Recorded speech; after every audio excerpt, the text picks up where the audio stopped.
Hi guys, Ricky Pope here, and this week on the Christian Nerd Unite podcast, we continue our interview with Ryan Felton, the host of City on a Hill Gaming, a family-friendly D&D role-play podcast.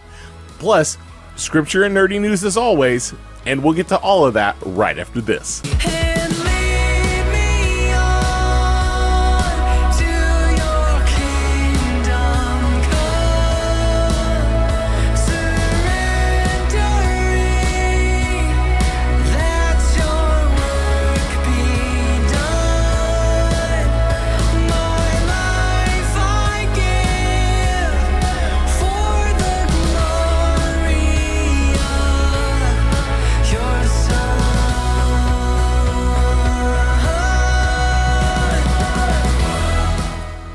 This week, we are going to continue our interview with Ryan Felton.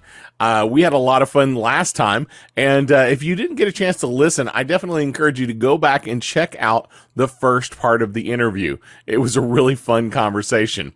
But first, let's get started with some scripture. Philippians 4:4-9. Rejoice in the Lord always. I will say it again, rejoice. Let your gentleness be evident to all. The Lord is near. Do not be anxious about anything, but in every situation, by prayer and petition, with thanksgiving, present your requests to God. And the peace of God, which transcends all understanding, will guard your hearts and your minds in Christ Jesus. Finally, brothers and sisters, whatever is true, whatever is noble, whatever is right, whatever is pure, whatever is lovely, whatever is admirable, if anything is excellent or praiseworthy, think about such things. Whatever you have learned or received or heard from me or see in me, put it into practice, and the God of peace will be with you. With this being the Christmas season, many of us are spending time with family and friends, which can be a wonderful time. But for some, it can cause stress, all the busyness, or sadness from losses in the past. No matter where you are in this range, I encourage you to read this scripture again and to let your mind focus on peace and love and all those good things, even in the hard situations you may be going through right now.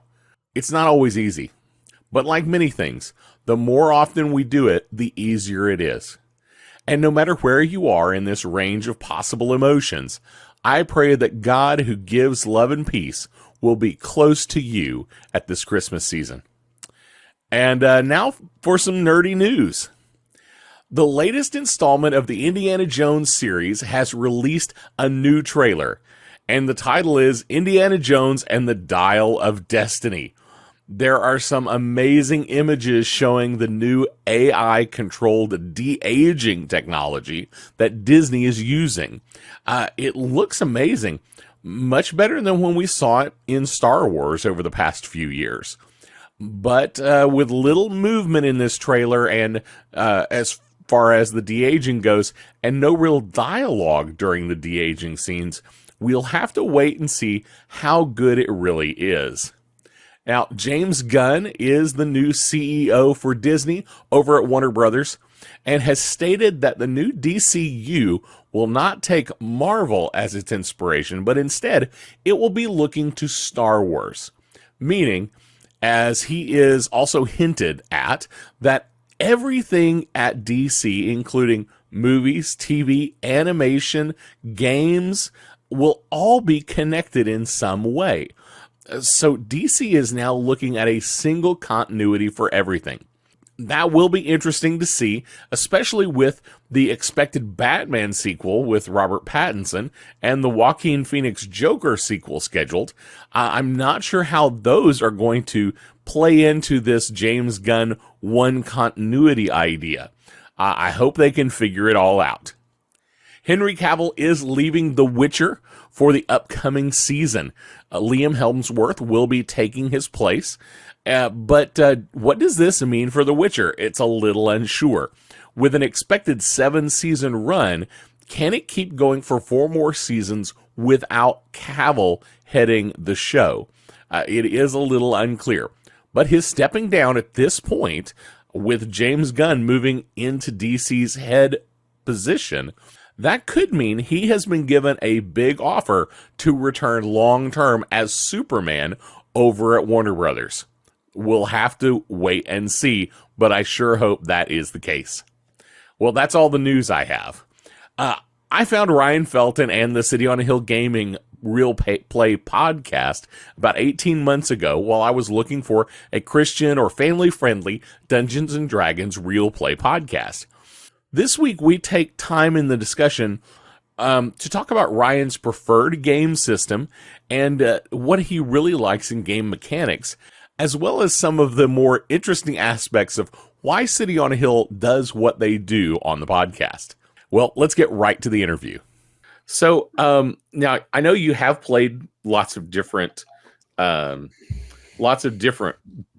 role-playing games. Yes. I'm assuming you've played some other ones that you haven't played on the show necessarily. A couple, yes. There are a few. Okay. Is there a particular role-playing system that you prefer? I mean, you mentioned Pathfinder, but is that your favorite role-playing system, or is there a different system that you're like, this is actually probably my favorite role-playing system, even if I don't get to play it very often? I think it falls in a couple of places for me. I love any Star Wars system because at heart, I love Star Wars. So an opportunity to play Star Wars is just an opportunity I'm happy with. Yes. I love Roll for Shoes for its freedom to do literally anything with your system. We did an entire game in a grocery store, and it was fine. And it's just functional like that. And this is not something I think we would play on the show, just for how it's built. There's a post-apocalyptic. Oh my gosh, I can't say that. Post-apocalyptic. I still can't do it. You know what I mean? Yes. Series called Deadlands. Oh yes, I'm familiar. There's a Civil War era version of Deadlands that's sort of a zombie apocalypse, and then there's a more modern version. And the Civil War version, I actually super enjoyed playing. We had a real good time. I was a Texas Ranger. It was fun. So I did enjoy it. I like games that have that aren't just fantasy based. So Deadlands is very much still swords and magic and that kind of stuff, but it's also, 6 shooters and sniper rifles and zombies and aliens and the whole nonsense. So that was a lot of fun. I think it's just kind of whatever at the time for me. Okay. As much as I prefer Pathfinder, I have a soft spot for 5e because it is so much easier to introduce someone to. It may be the most, and there's someone who's played far more versions of D&D who can correct me on this. I think it's maybe the easiest one to teach people. And so for my purposes, that's very interesting. Okay. Because a lot of my players, especially for season 1, William had played 2 sessions of a table RPG that I ran for him. I think Jonathan was in the same boat, and Jenna had only played a little more, and then Daniel had played a little.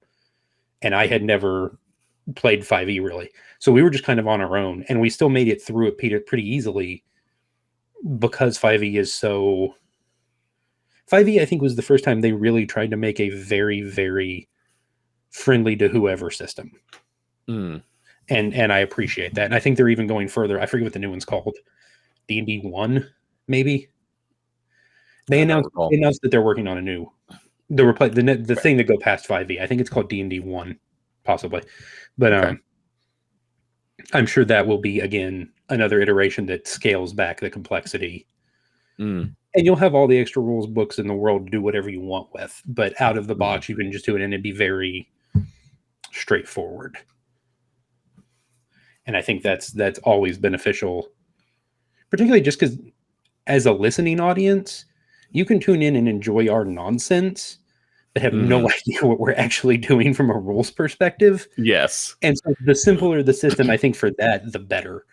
Like I would love to listen to an actual play set in, I don't know, AD&D, but I know nothing about AD&D. So I feel like the threshold for how much I enjoy it is structured around how simple the system is. So I guess from that perspective, I guess 5th makes even more sense for us because it is so... It's not easy. It's not the most straightforward thing, but it's far more simple than a lot of other versions would be. Okay. And along that same kind of line, Is there some unusual tabletop role-playing mechanic that you really, really like that may or may not be in one of the traditional, like I That's know interesting.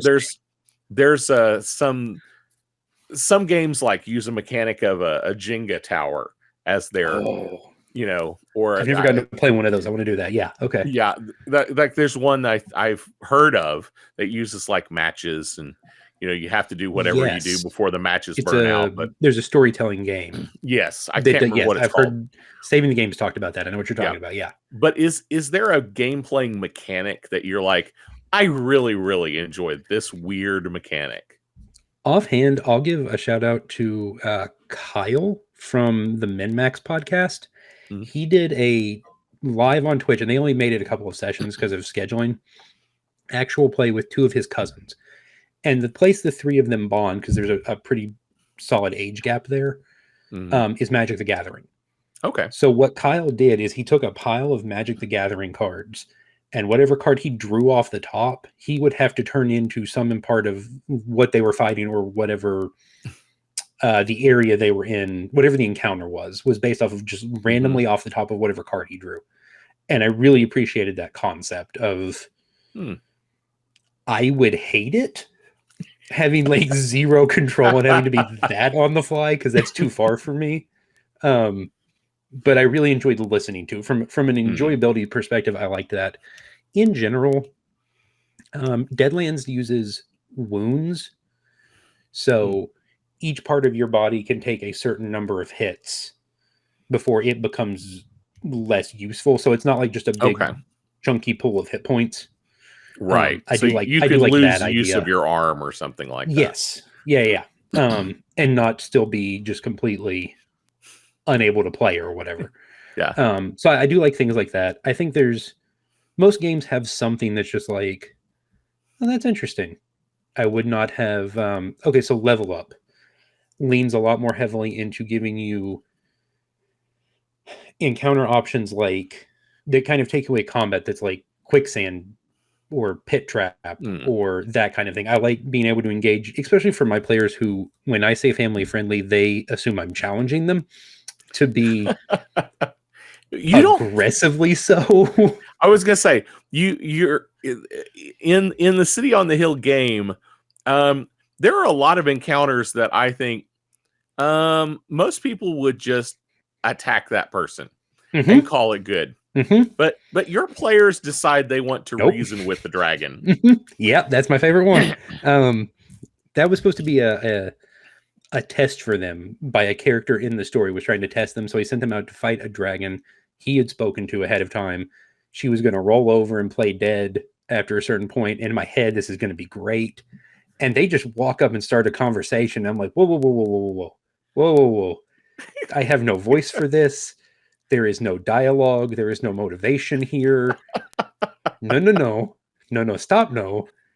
But here we go, and this is what we're doing now. Yeah, that's very much them. Um, and I have one friend, Justin, who's always just like, but you could have them fight something they don't care about and still have combat. And I'm like, I know, I need to work on that. Because if I give But them they something don't seem to like sentient, bees. They no, don't they like don't like bees. bees at all. If I give them something humanoid and sentient, then their mind, they can save it.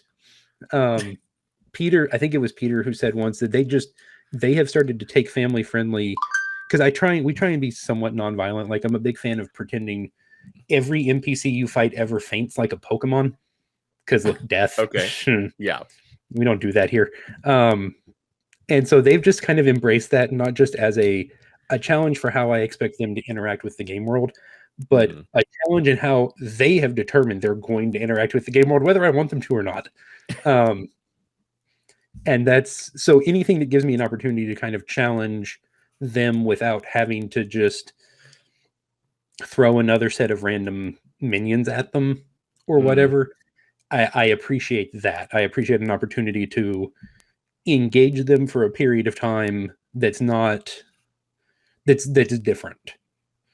I like having that opportunity. I think that's been and can be good for us, because they will go, like you said, they'll go out of their way to not hit anything ever, and to teach Yes. people good lessons and to send them home better than they found them. And as a Christian, those are all things we should be doing, but they're not what you expect in a D&D game. And so I've had to learn to just be like, okay, cool, here we go. This is what we're doing now. Bring it on. Has there ever been a time in the show where they encounter something you expect them to kill, that they befriend to the point that it becomes basically a member of the party? Season 1. The easiest example, there's the easiest example. I had the party of 4 fight a group of lizard riders. And Jenna approached this not only as a challenge, but one where she didn't require permission. She knocked the rider off. Yeah, nope. She knocked the rider off and claimed that dragon as hers. I'm like, but, crap. Okay, yeah, sure. And so I had to put restrictions on what she could do with it, because obviously having a giant lizard, she can ride around and just, I had already explained could climb walls. Seemed problematic in the long run. So we had to put some restrictions on it, but I'm like, yeah, no, she just yanked that right out from under me. I'm like, okay, yeah, we're good. Here we are. And then I named him Toothless because the picture I used was Toothless from How to Train Your Dragons. I'm like, his name's Toothless. It is what it is. We're here now. That's the one. We still a lot of IP for names. Our pack animal for season 3, I let Twitter decide the name, and I believe it was Grant's wife suggested Littlefoot, and I'm like, well, we're done here. That's the correct answer, because those movies came out when I was a child, and Land Before Time 1 and 2 forever. We're here now. Yes. How do you, as a GM, how do you recover from, like you said, there's no battle plan ever survives contact with the enemy. No story plan survives contact with the player characters. How do you recover from, well, that wasn't supposed to go that way? There's a lot of stalling. And then there's a non-zero amount of theater of the mind discussion with the world around them. So eventually you just learn to, and you have to be careful, obviously, because you can put yourself in a weird position. But I think that's not a problem. You just kind of have to learn to just like, okay, well, we have 45 minutes left in our session. What else is on the list? I didn't plan past tonight. Okay. And then you just kind of go. And I've just, eventually you just accept a series of things that will work as, okay, so now you need to talk to this person. So now we're going to talk about this. What do you guys want to do next? And there are certain places you can let them get to without anyone having to like look at a map or whatever. And so I've just learned to kind of run with those moments of, well, okay, this is what we're doing now. Here we are. And you just go, and it just is what it is. And that's just part of it. And I will, like he said, no, plan comes out unscathed. This is not easy for a GM when you start, and it's still not easy for me now, but it's something you may have to get used to, because it doesn't matter how straightforward the module or your pre-created homebrew is. If they want to follow this specific thing that's definitely not actually a quest line, but they've determined it is, then that's where you are now, and that's fine. Because I've tried to railroad a group before, and it blew up in my face. And so you just embrace it, I think, is essentially the answer. You embrace it and just go with it, and it'll be fine. And they're whatever enough as a group for the most part that they will give me something to work with, I think, if they know I need something to work with. Like, especially, like, some of them are very experienced. Most of them at this point are all fairly experienced role players. We'll make something work, because essentially we're just, I guess that's sort of the nice thing about doing it as an actual play, is that when the intentionality is to tell a story, we can just kind of do whatever with that. There doesn't have to be a crap load of planning for something. I have to be careful because I may not remember what I said, and that may affect the story later on. That's definitely happened in my regular group and in our recorded sessions. But in general, you just go, with it, and it's fine. Especially, I'm blessed to have the group I have, and the folks, we don't have any more Jonathan, Jenny, William, who will embrace whatever direction I go because they know why we're doing it. And so I think that actually weirdly benefits me. Only recording for 2 hours at a time and doing it for an audience, I think there's a little more forgiveness from the players for what mode the story takes. Because it is such a we're always railroaded, right, just by our structure. And so there's, to some extent, there's not a lot of, there's less exploration than you might expect in a tabletop game. And that's something they've requested more of, is more chance to interact with NPCs and the world around them. And that's something hopefully I'll do a better job of this season, is getting into their backstories and letting them explore things and do that, and not maybe holding so tightly to the structure.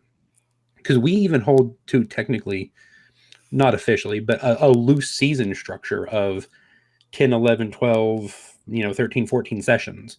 So once we're into the mid-20s and episodes, we're probably looking at the next season. And that's probably tighter than your average D&D game is from that perspective. Especially because if we record for 28 hours, let's say, for some groups, that that may be 14 sessions for me. That's only 7 sessions for some groups. That's 4.5 sessions for some groups, or 6 or whatever. And you don't get very far in 6 sessions of D&D, frankly. Right. There's not a lot of leveling up unless the GM just tells you to. There's not a lot of interaction with the world in that amount of time, but that's the structure we're on, because we only record every 6 weeks for 2 hours at a time. And I'm trying to cut it into 2 45-minute halves and do this thing. So it definitely puts us in a weird, it's a good position, but it's a position that requires, I'm fortunate to have a lot of very flexible people who are willing to be unnecessarily flexible with my weird storytelling methods. And it works. And for that, I am very thankful. Very cool. So for a believer out there who is maybe for the first time investigating tabletop role-playing games, what would you recommend to them? How should they get involved? How should they get started? I think it's a matter of finding where you're comfortable. And there are even, for Christians, there are even Lord of the Rings based tabletop games. They don't look like they're the simplest thing in the world from a rule standpoint, but that's fine. I think it's finding somewhere you're comfortable. Because you and I talked about this before we started. I will never force you to be comfortable with Dungeons and Dragons. I have one person who has been on our show multiple times who, for professional reasons, is not comfortable with D&D to some extent. So we never play D&D when they're on. I will never tell you have to like Dungeons and Dragons. If you look at it and you're not comfortable with it, that's fine. I love D&D and Pokemon and Magic the Gathering and all those things from my childhood that were super taboo and not acceptable. But I don't like Harry Potter, and I never have. But I know plenty of people who do, and that's fine. If you try D&D and you decide that spiritually you're like, God, I don't know that I was good with that, and if that's where you're at, that's fine. I would encourage you to look other places.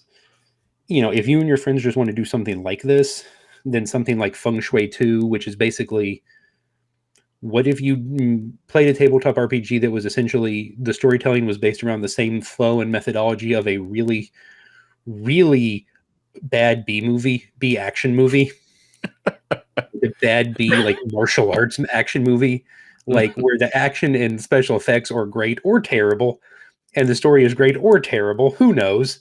What if that was a game system? Or like I said, Roll for Shoes, which is literally 6 rules, or Star Wars, or Lord of the Rings. I'm sure someone's made a Transformers RPG at some point. Probably. Actually, just recently, we play tested on our show the the new Marvel upcoming role-playing game. There's a Marvel system. There's more than one, and I cannot attest to their quality or to the theology therein. There are Christian tabletop RPG systems based loosely around the sort of fantasy, Dungeons and Dragons style. I cannot attest to whether or not their theology is accurate. I've looked at bits and pieces of them.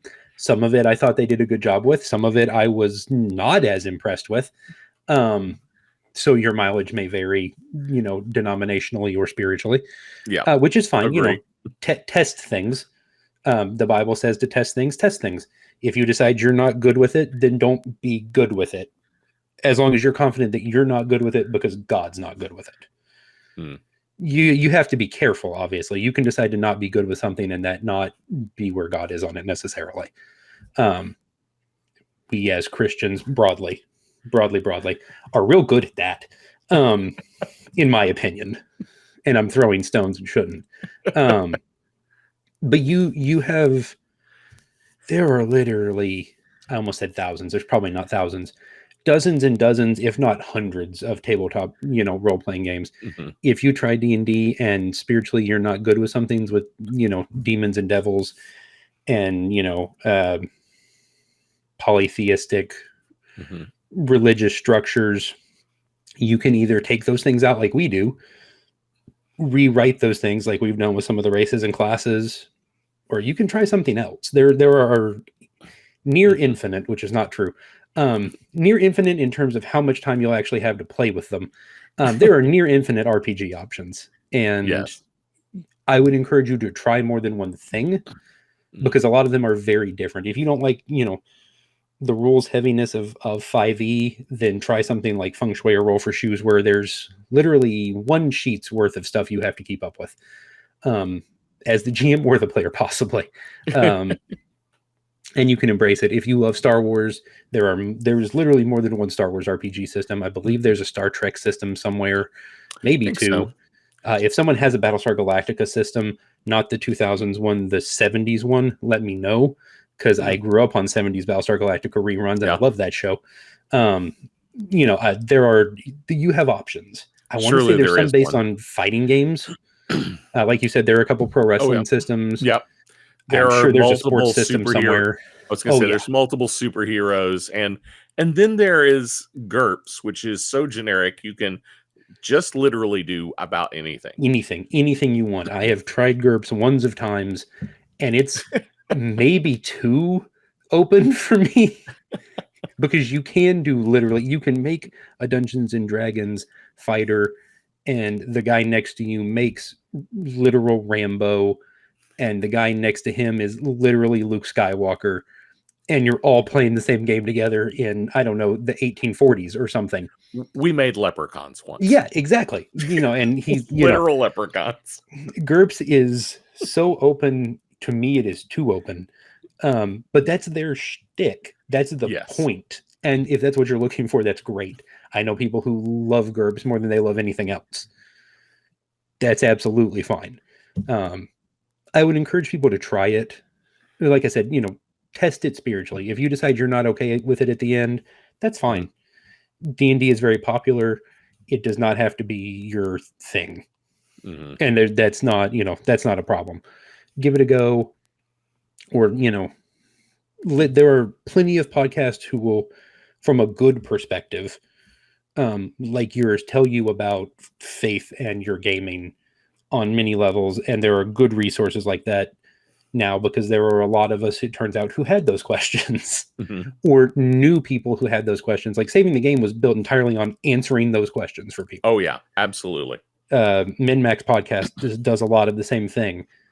They want to answer those questions so you can decide if you're okay with it. And if you are at the end, that's great. And if you're not, that is okay. There are 1,000 other fandoms, to choose from to be nerdy about whatever you want. So give it a try. And if you find it doesn't work for you, that's cool. And if you want to try something else, like I said, you have plenty of options. Absolutely. All the things. Play all the things. Well, fantastic. Well, Ryan, I want to honor your time here. Why don't you real quick if people wanted to follow you or keep up with you Yes. or keep up with saving the game or of City on a Hill, where can they find you? Well, if you want to find the old Saving the Games episodes, stgcast.org. That's stuck in my head now because it used to be part of our intro and outro.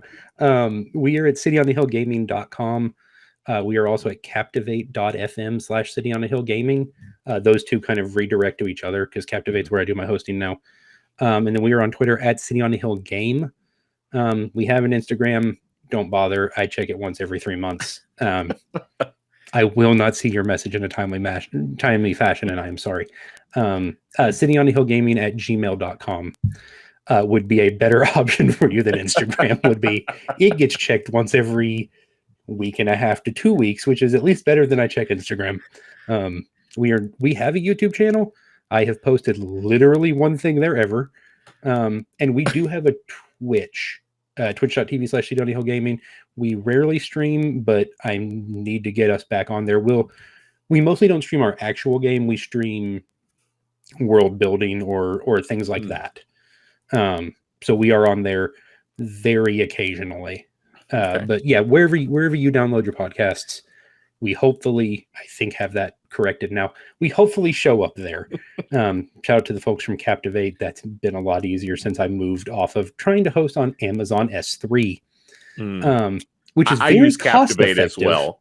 Captivate's great. S3 was very cost-effective, but not good for analytics nor propagating to other sources in the same manner. But Captivate's great. They handle a lot of that on the back end because they just are a podcasting source for folks. So and I will put links. I'll put links down in the show notes to all of those. Thank you. To all the important ones there. I will send you a list. Fantastic. Well, Ryan, it has been an honor having you on the show today. No, thank you for having me. This was I enjoy being able. This is going to sound awful. I like being able to explain why we are the way we are. Because if you're new to us, I think we're probably a little. I think there's some things you have to know about us when you get started, because our process is very different in how we handle a lot of things. But we do it from a place of intentionality, and I have a great group of people that I will call friends. I'll just say it. I have a great group of friends who go far more than the extra mile to help me make us possible. I'll just say possible. We do a weird thing, but we have a lot of fun, and I'm glad we get to. So that's it. It's been nice to do it. It's a weird journey, and we hit a weird lull in season 3 that was mostly my fault because I kind of fell out of having that same interest in it. And even though Grant was in charge, that was not on Grant. That was just me not being in the space for it. But we're back now. Our nonsense is just as strong as ever, and maybe stronger. Who knows if that was even possible? We all. I appreciate the puns. I appreciate the puns. Puns and nonsense are the only boundary you will ever see us push. As a family-friendly podcast, we push no other boundaries except the nonsense one, and we push it like it's all we do. I think really is the truth there. So that's our standard, and we stick to it. Well, I have loved listening, and I really appreciate you being on the show. I appreciate you having me. This was a lot of fun. I enjoyed gabbing about nerd stuff as often as possible. Fantastic. It was great getting to spend time chatting with Ryan. If you want to follow Ryan and City on a Hill Gaming, I've put links down in the show notes below. Definitely check those out. Well, that's all I have for you today. Don't forget to like, subscribe, follow, click all those links, whatever links are down there. That way you can keep up with us whenever we put out new content. And you can find all of our social links to our YouTube channel, and to our online store at ChristianNerdsUnite.com. If you enjoy the show and want to help even more, consider becoming a supporter on Patreon. We've changed all of our Patreon levels recently, and every level has great benefits and makes a huge difference in the ministry we're able to do. Supporters will also get to hear exclusive stories of believers we're serving around the world through our ministry partners. In fact, right now, one of my ministry partners is overseas in a part of West Africa. I am doing a training with disciple makers there about how to find more seekers. It is super exciting to do this kind of work, and your support on Patreon makes it possible for me to do that kind of work. Check it out at patreon.com/ChristianNerdsUnite or go to ChristianNerdsUnite.com and click on the support menu. Before you go, I do want to leave you with this blessing from 1 Thessalonians 5. May God himself, the God of peace, sanctify you through and through. May your whole spirit, soul, and body be kept blameless at the coming of our Lord Jesus Christ. The one who called you is faithful, and he will do it. We'll see you next week. Blessings. Hey.